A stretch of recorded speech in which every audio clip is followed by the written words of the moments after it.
Right, welcome back, grade 12s. So, what is the implications for 2030, which is around the corner for us? That is 9 years from now, excluding this year, but it's around the corner.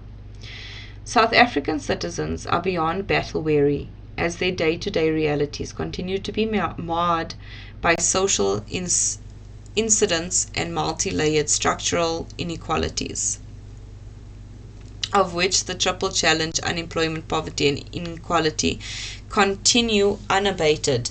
Others, however, continue to hope in yesteryear's fleeting promises of economic freedom, land ownership, and prosperity. Present political instability on the African continent and unprecedented water and food insecurity in South Africa not only adds to the vulnerability but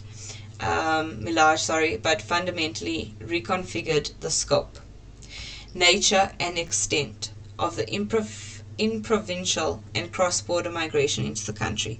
The government's continued failure to address the demand of commercial sex and forced labor, and the concomitant shrinking universe of choices faced by ordinary South African citizens have seen criminal networks increasingly exploiting the economic principles of supply and demand. The commodification of trade in human beings have become a critical threat to human and national security, and its crippling effect on South Africa's rule of law, democratic aspirations, and the socio-economic well-being of its people have come to fruition.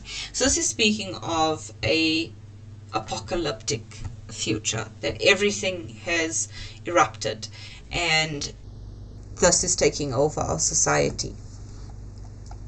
Okay, so shortfalls on the multidisciplinary response to human trafficking over the past 2 decades now reveals itself in a catapulting dark number of victims whose lived experiences and harm compounds the overall level of harm to all spheres of society.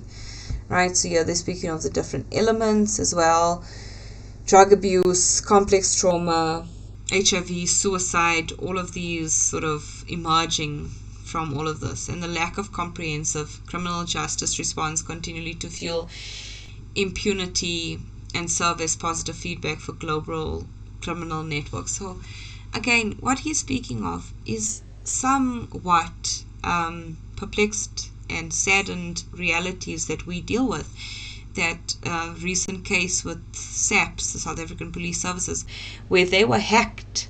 And again, this is stuff that they are talking about. And they are unable to comprehend the extent of criminal injustice. And one of the things the SAPS commissioner spoke of was that he said they did not expect people that were to protect the law to have a hand in hampering it. So my question is, you have to, when you are dealing with like even in the bank, when you're dealing with the bank, you have to expect the worst of people. I know it's the worst thing, but you do that to protect your customers. And if they are so, aware of it in terms of the bank and customer relations, right? Why is it not done so for our personal protection? Because they're not getting out of it in terms of pay, like with a customer. Why does it seem to fall short when I am now no longer a customer but a citizen, and I need to be protected? You need to look at all variables. We as people should expect the best from our government. We shouldn't expect the most adequate that they can give us. That's not how it should be. They need to be better. And we as citizens have to enforce that they are better and are doing better for us, because this is our home. And we need to make sure that it is in order. Okay. So moving on from that, he speaks of transparency has been traded for translucency in issues related to governance and supply chains, with society's trust deficit in the South African project now at an all-time low. And again, we see that happening currently, that we do not trust our government systems.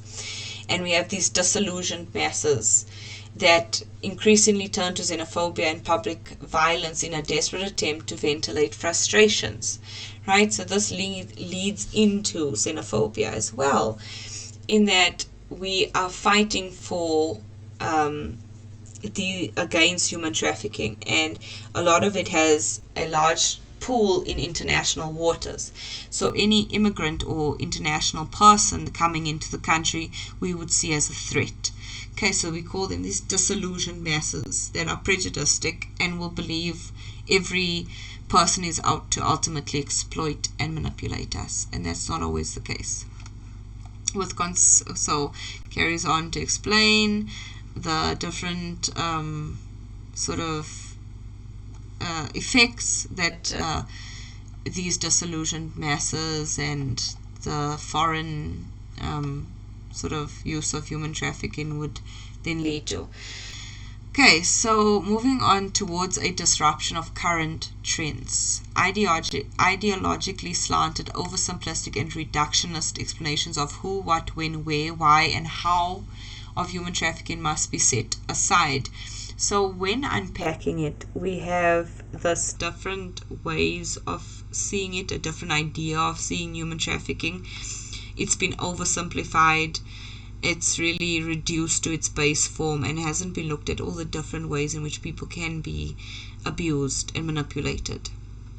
Okay, so it is again multi-layered and a multifaceted phenomenon, must be nurtured, where the crime is understood as an emergent property of South Africa's structural inequalities, ambition-driven social insistence,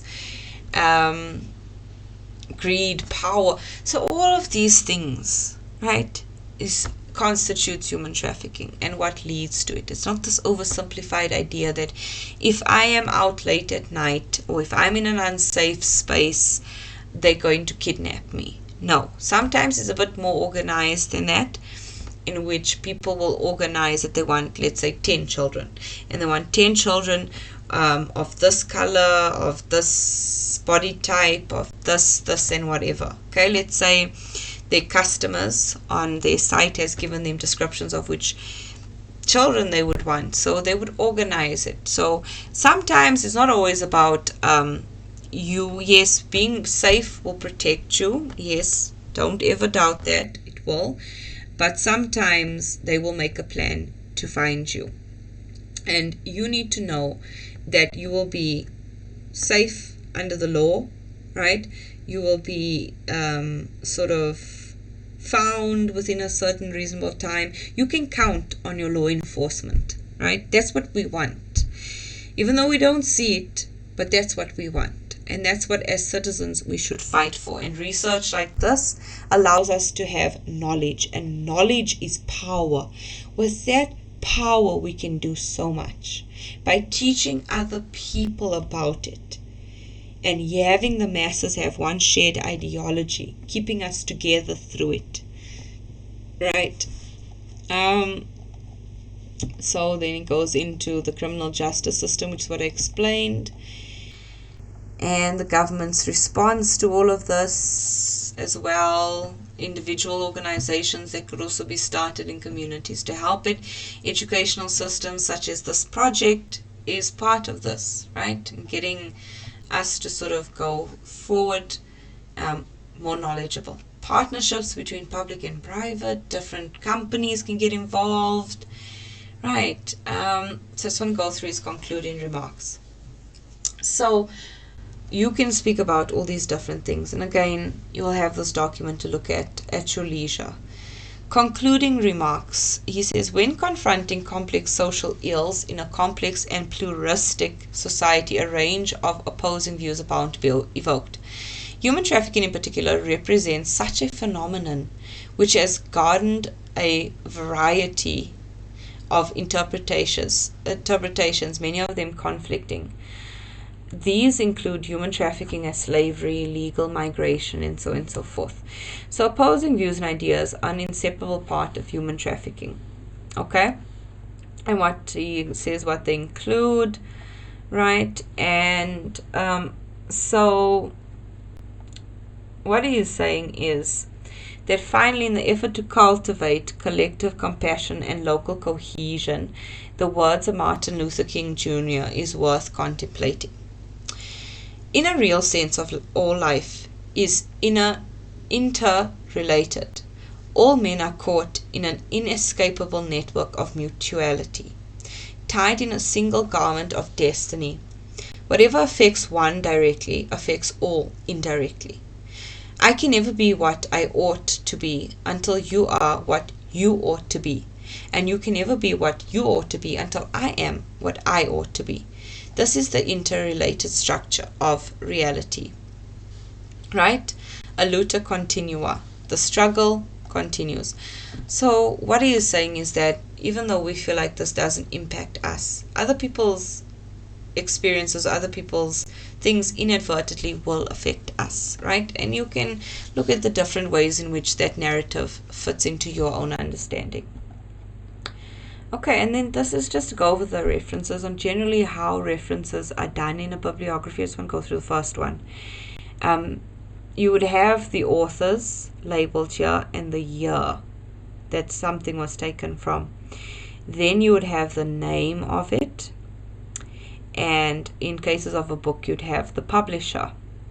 In cases of a website you would have the website, and then when it is accessed on, right? When you access it on. Now the date of, you might find this in some research, but as per I think it was 2018, not sure on the year, but it was no longer, I think after 2018, but it was no longer required for you to add in this date of access. So you might find articles from 2018 and older have the access date. That's the date this author googled this research. You don't have to have this anymore. Okay, so you don't add in the date accessed. You just add in name of the people, year, name of the article, website, or publisher. Okay, and that should conclude our videos. You're welcome to ask me any questions that you sort of have. I will try and answer it as timelessly as I possibly can. Okay, well, good luck with your research, and I really look forward to hearing the exciting stuff you have to offer.